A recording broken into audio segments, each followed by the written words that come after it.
It's now my pleasure to call up to the front Jason Theobald and Kelsey Schwynn.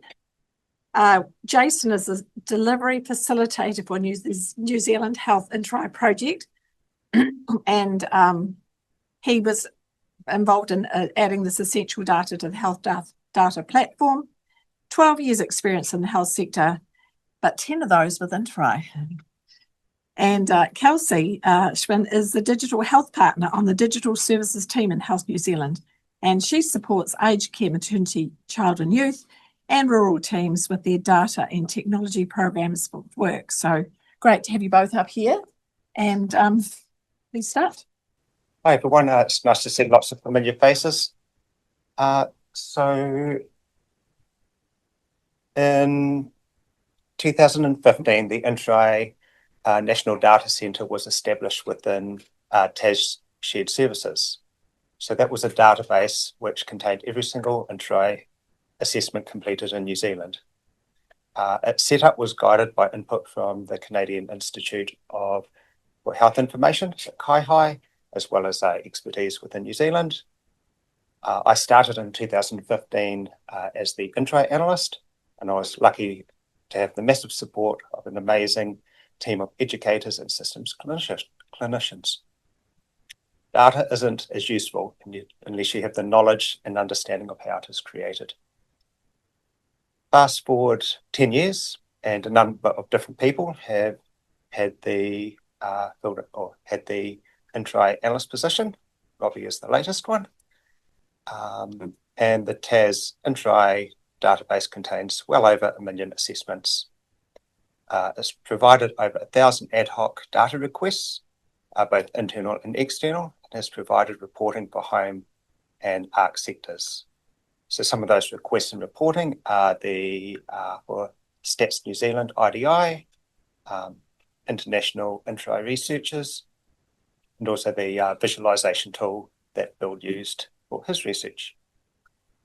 However, it's changed. So in 2022, Te Whatu Ora, Health New Zealand came into existence, and this created a new opportunity for improving data privacy and security. The previous intRAI governance board put forward the intRAI data collection as one of the first to be added to a new Snowflake database that is called the Health Data Platform. So just speaking generally, so not about intRAI, so Health Data Platform is a massive database. So it sits on a cloud platform, which Health New Zealand analysts can access. So it's an internal organisation database. In the past, analysts from local districts couldn't access or pass, or it was difficult to pass data between. You had to save, and then you ended up with duplication. You didn't have access to each other's systems. So now there's one central place that analysts within Health New Zealand can access data. And so it's also a modern environment. Platform is secure, processes are best practice, and privacy measures are standardised. So the goal is to have all of Health New Zealand data sets, so all of those administrative data sets that's used for analytical purposes, to be on this one single Health Data Platform database. So viewing personally identifiable information, PII, is limited, but the database still allows connection between all the different bits of health data that the same person by connecting through keys.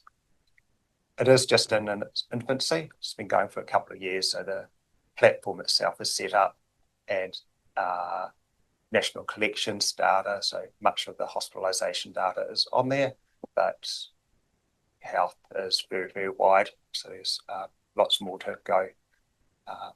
But the intRAI data set is on there. Common dimensions are used where possible, so then we can have standardised reporting and linking across the different data sets for all of the different things that data is used through in Health New Zealand.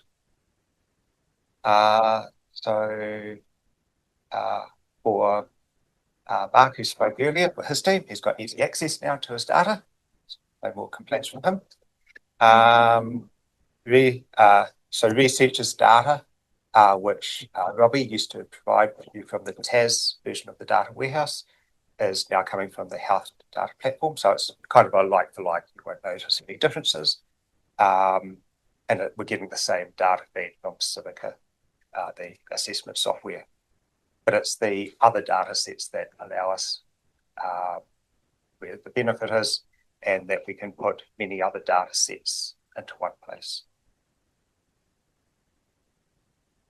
So we started project just over a year ago. So we put the intRAI data onto this health data platform, and then part of the Aging Well team, which Mark leads, we've also added, we need to know who's getting services and which organisations are providing those services. And so we contacted and been on a project with home care support service providers. And so they provide a list of NHIs and also hours of service, got bits and pieces, and we're importing that data and storing it onto the health data platform where the intRAI data is. So 2 data sets, so we can now connect those people that are getting home care support with the latest intRAI assessment and then calculate their case mix grouping. So case mix is an algorithm that puts residents into groups requiring similar resources to support. And this is in the process of being used for nationwide for funding for home care providers. So from Health New Zealand to home care providers. Okay, so this report, so easy. So this is a Power BI report, which Robbie and also another developer, Michelle, built. So it's just reporting on those data sets. So this is an internal reporting mechanism. So yeah, if you're not part of Health New Zealand, just close your eyes. So yeah, so it's for our funding, but we are extending it to providers. So we're in the process of providing it to home care providers in the South Island. And so you can have conversations about a common story about the data that's being used for funding purposes, but it's not just for funding, it's about understanding the populations that you're serving. So I'll just do a very brief, just to give you an idea of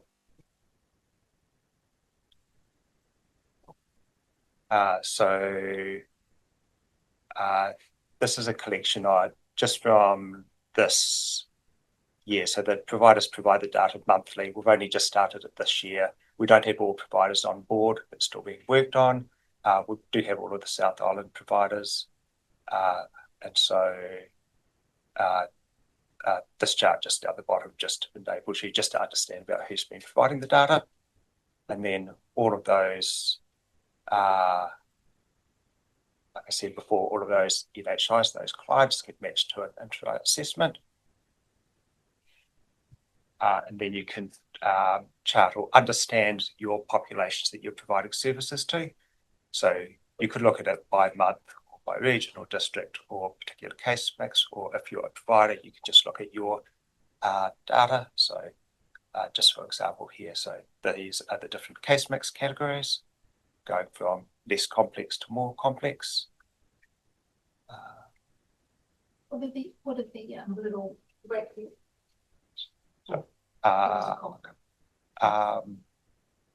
I'll just the little arrows are they're confidence intervals, 3 standard deviations. Yeah. So like I said, this is reasonably new. So the actual I guess reporting and much of what, or a lot of what is in here may have been done locally in the past, but we've never had all provider information in one place, because when you're in districts, then that's not your motivation.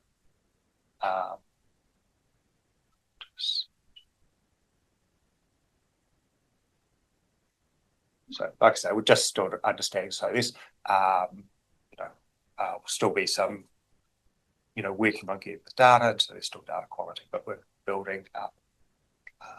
And I'll come back to that later. Yeah, I can talk now. Awesome. So no worries.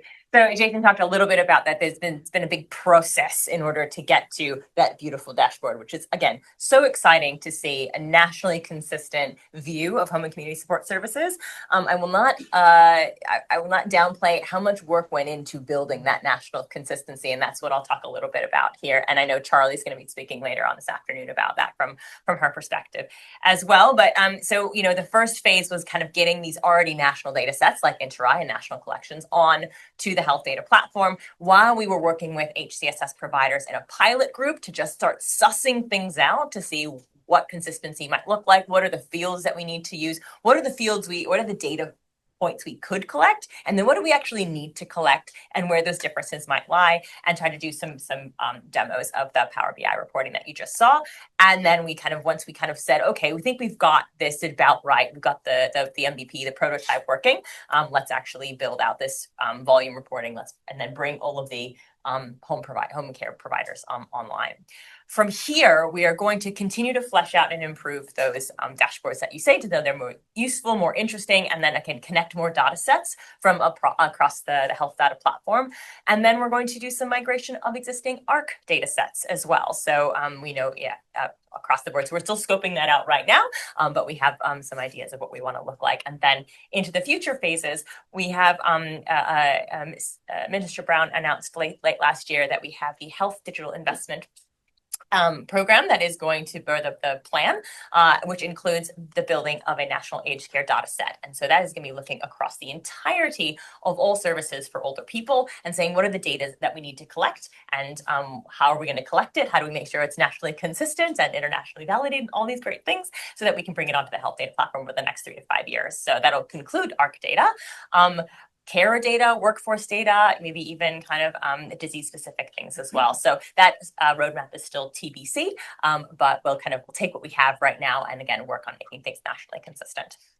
So again, a little bit about that nationally consistent data set. Again, the idea is to create that comprehensive view of how older people move through the system. And we already have great data sets around our hospitals and around our general practice and primary care systems. We want to make sure that the view of older people is kind of front and center in all of that. And right now there's also some work underway of kind of looking at our strategic targets in the health system and understanding how older people fit into that picture. So if we're looking at shorter wait times in ED and access to cancer treatments and all of those things, what percentage and what impact does solving that problem for our older population really have on achieving those targets? And we are kind of building internally some national dashboards and things like that to highlight variance and equity gaps so that we can all, as a country, across all the Aging Well teams, across all 4 regions, have some good conversations about variance and equity gaps. And we know that good data can enable all this great work in AI and innovation and things like that. But if you kind of build things on our current data sets, which are not necessarily complete, everything's maybe buried in the comments, which are very important, but not consistent, we might get not great outcomes if we're using large language models or AI on top of those. We want to make sure that we're building really robust, great data sets so that we can enable that innovation to happen. And then I wanted to talk just a little bit about that process of getting the HCSS data on board. And I would say that process of getting that national consistency and those conversations both between the different regions and with the providers in the room in our pilot group was as important as that end data set itself, because we were able to unpick and uncover and understand why regional variances existed, talk about those, see what was really important, and then bring people along on that journey. So it's like, yes, we want to get to an outcome of which data field for which purpose and a good data definition and all of those things, but why and how does that impact on patient and final care, and how does this impact on our system and our funding models, and teasing all of that out along the way meant that when we got to the point where we have this dashboard, everybody's pretty much on board and understanding what needs to happen there. So that iterative, collaborative development was really important, and it needed to take that time in order to get that kind of consistency and alignment. We can't do that overnight, even though if we already have a national data set.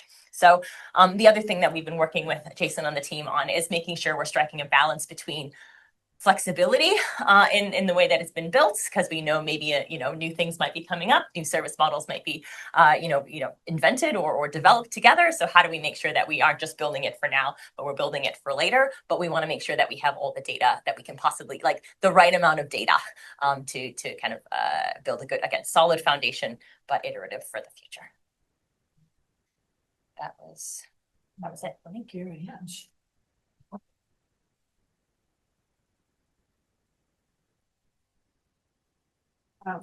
Thanks to both these presenters. I was really pleased that in their presentation, they have separated out what is the intRAI internationally validated instrument, which is the assessment, and the New Zealand designed case mix, so that people know what they're talking about. Are we talking about the case mix that's been developed in New Zealand using the intRAI data, or are we talking about the actual instrument itself? So that was great that you did that. And now that I've had my moment, anybody else like to have a question? It's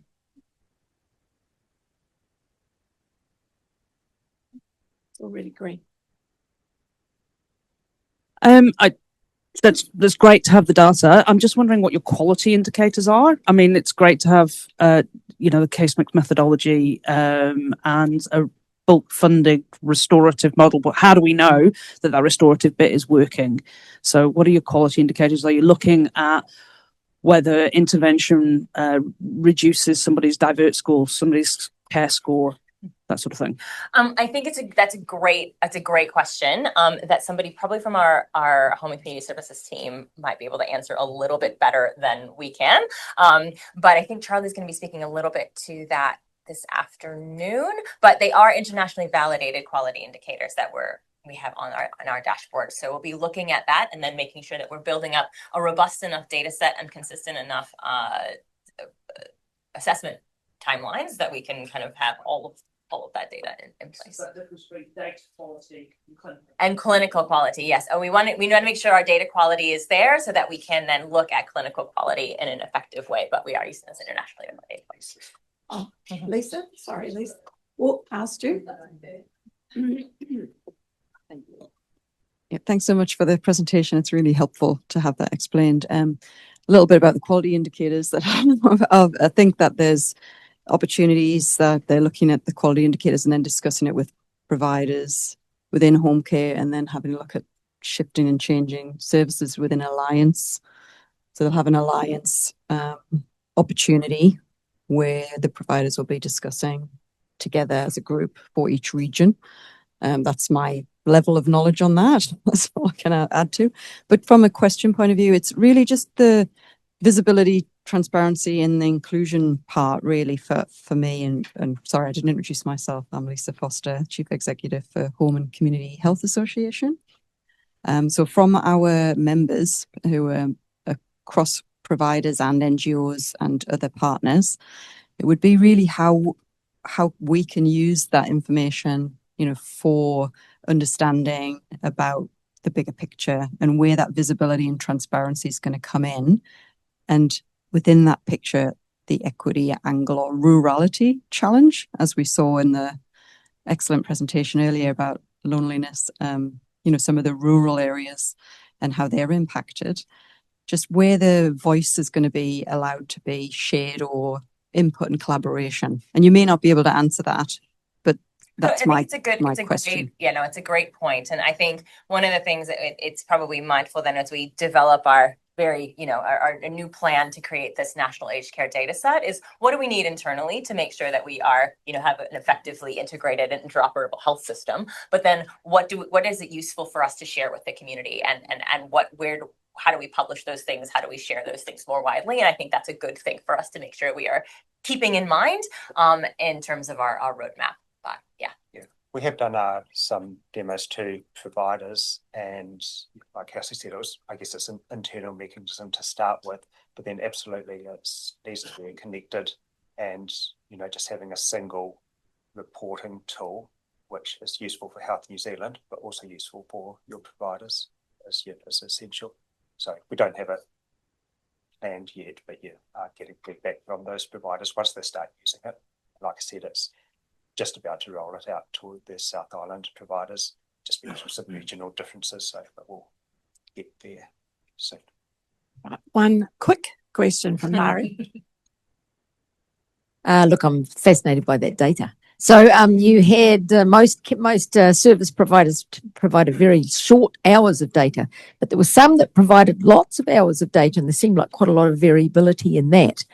Is this kind of tool going to be useful to look at the underserviced areas where you can't get, say, 30 hours of care a week?